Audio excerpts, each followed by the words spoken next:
To Yemen, a long-awaited ceasefire took effect in Yemen today as the country's internationally recognized government began talks in Switzerland with Shiite rebels in a bid to end the civil war that has torn apart the Arab world's poorest country. Uri Shapira has the details. A new hope in Yemen as a ceasefire took effect Tuesday between the Saudi-led coalition and the Shiite rebels. This comes as UN-brokered peace talks begin in Switzerland, and after 9 months of intense fighting between the two sides. Yemeni Prime Minister Khaled Baha asked the Iranian-backed Houthi rebels to respect the truce in order to help fruitful negotiations. Only if we meet with good intentions we can continue the political process from where it stopped. From the good things coming from the Yemeni side, we can move on to a political process. But before we need to restore the country, we need the Houthis to surrender their arms and the restoration of legitimacy in the capital Sana'a. Meanwhile, Saudi Arabia announced the formation of a 34-state alliance to combat terrorism. The long list of participants includes countries such as Egypt, Qatar and the UAE, along with Turkey, Malaysia, Pakistan and some African states. Saudi Crown Prince Mohammed bin Salman said the new coalition will fight terrorism in Iraq, Syria, Egypt, Libya and Afghanistan. Iran, a major rival of the Saudis, is not included in the coalition. There shall be an operations room in Riyadh for the coordination and support of efforts to fight terrorism in many parts of the Islamic world. This announcement comes from the Islamic world's vigilance in fighting this disease, so it can be a partner as a group of countries in the fight against this disease. U.S. Defense Minister Ashton Carter welcomed the new alliance and said it is very much in line with U.S. strategy to see more involvement in the campaign against IS by Sunni Arab countries. But although the conflict in Yemen may be close to resolution, the battle between the different factions, and especially between Riyadh and Tehran, is still underway. Yes, and we are joined still by our senior Middle East analyst, Ali Waked.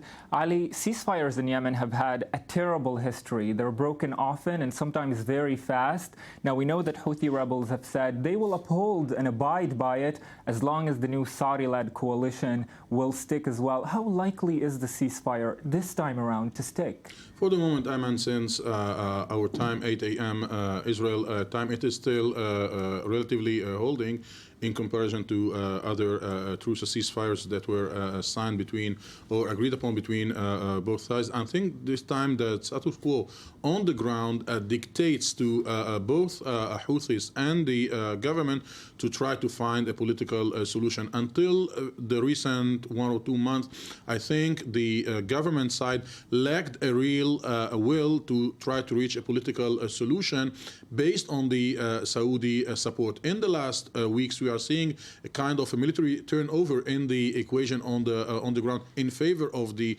Houthis, the killing of senior officers in the Saudi side, more and more voices in the Emirates that are calling the Emirates to withdraw its forces from Yemen, and growing involvement of both Russia and Iran supporting the Houthis are changing the equation. And this is why this time the two sides got to the table without any one of the conditions of the government and the Saudis. They demanded that before going into the same room to discuss a political solution, we want to see the Houthis withdrawing from the territories, the cities they occupied. At their head, Sana'a. It didn't happen. They want to see the Houthis giving up their arms.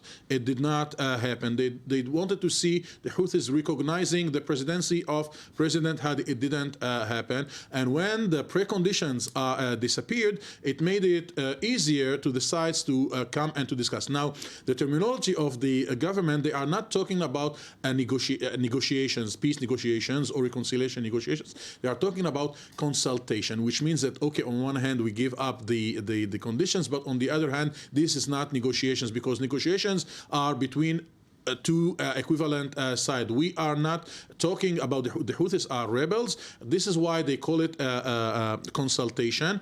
But at the end of the day, it is a political content that is on the table. It is talking about political solution that the Houthis might receive what they are demanding, being part of the political decision making in Yemen. Without this, it will not happen. Now, the question, Ayman, Houthis and government can reach a solution. The question is, will Iran Iran and Saudi Arabia helped them to reach the solution. Well, speaking of a solution, Ali, let's bring in another voice. Tom Harb, the chairman of American Middle East Coalition for Democracy, joins us now. Tom, thank you very much for being with us.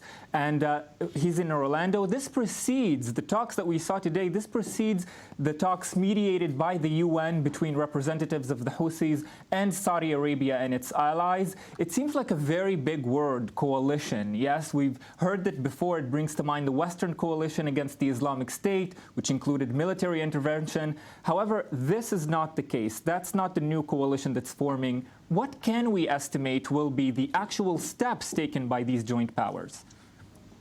Well, first, regarding the ceasefire taking place now in Yemen, is it going to hold or is not going to hold? Is it really a true coalition for a peace in Yemen? I don't think it will hold for a long time. And the reason you do not have a major superpower playing the mediation role. United States is kind of an absence. It's on the table, but they're kind of an absence. They are absent in action in this case. And number two, what the Iranians will get out of this ceasefire and peace talk. I don't think anything the Iranians will get. The Iranians will try to undermine any peace at this time in Yemen. And the reason they will undermine any peace negotiations in Yemen or any long-term peace settlement, because they want to see the new coalition which was formed yesterday in Saudi Arabia between the Islamic states to have a force against terrorism.